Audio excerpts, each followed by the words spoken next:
크라이스트 생명과학과 이재우 교수님 연구실에서 박사과정 중인 김기민이라고 합니다. 저는 우선 연료전지에서 주로 많이 연구되는 산소원 반응에 쓰이는 촉매 합성 및 어떤 성능 향상에 대해서 연구를 진행하고 있고, 이제껏 했던 연구 성과 중에서 질소 도핑된 가공성 탄소 물질 위에서 산화 코발트를 합성함으로써 성능이 향상된 어떤 연구 성과에 대해서 오늘 발표를 해드리려고 합니다. 그래서 우선 연료전지 같은 경우는 이제 오염 물질이 없는 청정 에너지원이기 때문에 굉장히 가장 선도적인 리뉴얼 에너지로서 인식이 되고 있습니다. 하지만 연료전지 같은 경우는 어떤 태생적으로 갖고 있는 그런 문제점들 때문에 굉장히 어떤 실제로 널리 쓰이기에는 어떤 한계를 갖고 있는데, 대표적으로 가장 큰 이슈가 되는 게 바로 지금 연료전지 양극인 캐소드에서 진행이 되고 있는 오xygen reduction reaction, 즉 산소환원 반응, 즉 ORR로 불리는 이 반응인데, 이 반응이 굉장히 느리게 일어납니다. 에노드에서 일어나는 산화 전극에 비해서. 이에 따라서 전체적인 실제 시스템 구동을 했을 때 레이트 리미팅 스테이딩 등으로 오버볼티지라고 하는 과전압이 발생을 하게 되고, 결과적으로 전체 시스템의 효율을 저하시키는 결과를 낳게 됩니다. 그 결과 우리 현재 연료전지 같은 경우는 이 양극 ORR을 촉진할 수 있는 그런 캐탈리스트가 필요한 실정이고요. 그에 따라 연구가 진행되고 있는데, 현재 상용 촉매로서 플래티넘을 카본에 담지시킨 그런 형태가 많이 쓰이고 있습니다.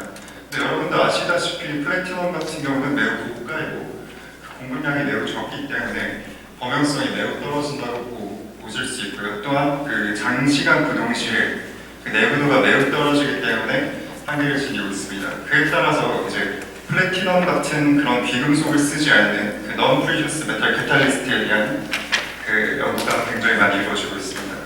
대표적인 것으로서 이제 첫 번째가 메탈 프리 캐탈리스트라고 해서 비금속 원소를 카본 스트럭처 내에 도핑을 시킴으로써 어떤 효과를 보고자 하는 건데, 대표적으로 이제 나이트로젠과 보른이 있습니다. 이러한 이종 원소 같은 경우에는 카본에 비해서 전기 응성도가 차이를 보이기 때문에 일렉트로 뉴트럴리티를 깨트리고 그에 따라 카본의 부분적으로 퍼지티브나 마이너스적인 정기적 성질을 띠게 만드는데, 이를 통해서 O2 모리큘의 흡착을 용이하게 만들거나 O2 모리큘의 흡착을 용이하게 만들어서 원래 활성에 대해서 어떤 증가를 하고자 하는 게 주요 전략이라고 보시면 되겠습니다. 하지만 역시 비금속이기 때문에 비금속을 도핑하고시기 때문에 액티브 사이트의 수가 적고 메탈에 비해 낮은 전기 전도도를 띠기 때문에 활성에 있어서 한계가 존재한다는 게 뚜렷하죠.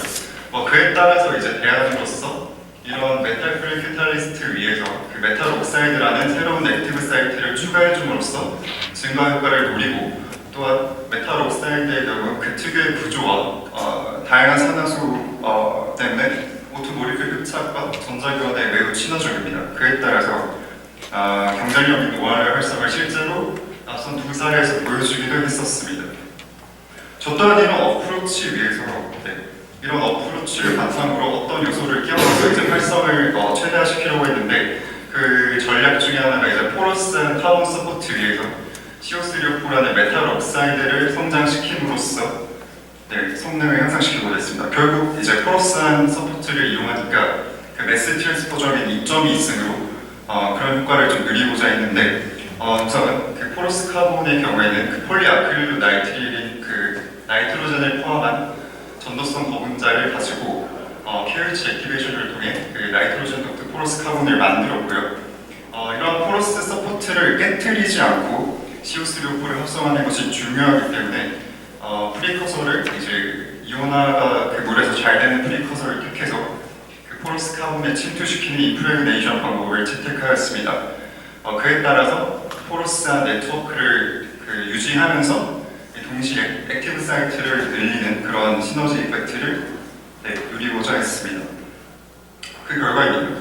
그래서 이제 왼쪽에 보시는 게 엔도트 포러스 카본이므로 CO3-4가 성장되기 전인데, 성장되고 난 후에는 이렇게 매우 잘 분산된 형태의 CO3-4 나노 파티클이 형성됨을 알 수 있습니다. 그리고 이러한 CO3-4의 성질을 알고자 고해상도의 탭에서 한번 이미지를 분석을 해봤는데, 우선 왼쪽에 보이시는 게 일반적인 아모포스한 카본의 서포트고, 이제 CO3O4 파티클이 형성되고 난 다음에는 다음과 같이 특유의 격자 무늬를 보여주거든요. 네. 이를 이제 XRD를 통해서 확실하게 CO3O4임을 아이덴티피케이션 하였고요. 또한 추가적으로 카본 카바이드에 대한 그 픽이 발견됨으로써 합성된 CO3O4가 단순히 서포트랑 따로 노는 것이 아니라 카본과 어떤 결합을 이루고 있다 라는 걸 확인하였습니다. 또 앞서 말씀드렸듯이 이런 CO3O4 파티클이 이제 포러스 스트럭처를 깨뜨리지 않고 합성되는 게 매우 중요한데요. 그래서 이를 위해서 BT 분석을 해봐서 표현적을 찍어보았는데 우선 여기 보이는 이 값이 앞서 말씀드렸던 NPC의 그 서피스 에리아 값이고 CO3O4가 합성이 되었을 때 그 비표면적을 쟀는데 거의 차이가 없었습니다. 즉 포러스 네트워크에 거의 영향을 주지 않고 CO3O4 나노 파티클이 성공적으로 합성이 되었습니다. 그 결과 시너지 이펙트를 충분히 누릴 수 있게 된 것이죠. 네, 그 결과 한번 촉매를 직접적으로 테스트를 해보았습니다. 그래서 왼쪽에 보시는 게 가장 그 일반적으로 컨벤셔널하게 쓰이는 그런 사이클릭 볼타메트리 그래프인데요. 여기서 보시는 이 피크가 이제 여기서 제가 촉진하고자 하는 ORR 반응의 시작점이라고 보시면 되는데 이것이 빨리 나타날수록 에너지 배리어를 효과적으로 강조시키므로 그 촉매 활성이 뛰어나다고 볼 수 있습니다. 즉 포지티브 시프트 이 부분인데요. 네, 그 코발트를 효과적으로 도핑시킴으로써 다음과 같이 점점 향상되는 효과를 내왔습니다. 네, 그리고 실제 그 퓨어셀 과정과 비슷하게 O2를 쏴주면서 해줬을 때 이제 그 활성을 봤는데 그 상용 촉매 중 하나의 플래티넘이 22% 감지된 걸 이제 비교를 해보았을 때 그 실제로 연료전지의 커머셜한 오퍼레이팅 컨디션인 이 구간에서 플래티넘보다 뛰어난 촉매적 활성을 보여주었습니다. 또한 앞서 말씀드렸듯이 플래티넘 같은 경우는 장시간 구동 시에 매우 그 내구도가 떨어지기 때문에 그 부분 역시 스테빌리티 테스트를 통해서 한번 비교를 해봤는데 7시간 동안 연속적인 그런 구동을 했을 때 제가 만든 그 비금속 촉매 그러니까 non-precious metal catalyst 같은 경우에는 7시간 구동 후에도 98%의 그런 유지율을 보여준 반면에 플래티넘 같은 경우는 약 88.9%의 그런 그 수치를 보여주었습니다. 그래서 스테빌리티에서도 충분히 경쟁력 있는 성과를 보여주었고요. 그 다음에 이제 촉매에서 이제 중요한 것 중 하나의 피독 작용에 대한 어떤 톨러런스를 보는 테스트를 진행을 했는데 그 대표적으로 이제 주로 쓰이는 물질 중에 하나가 메탄올입니다. 그래서 메탄올과 O2를 동시에 공급을 해주고 그에 따른 선택도 테스트를 했는데 우선 플래티넘 같은 경우는 메탄올에 대해서 주로 반응이 일어나는데 피독 작용이 정말 취약하게 일어나게 된 거죠. 반면에 제가 만든 촉매의 경우 거의 O2가 거의 리에컨트로 쓰는 좋은 선택도를 보여주었습니다. 그렇다면 왜 이런 좋은 성과가 나게 된 것일까?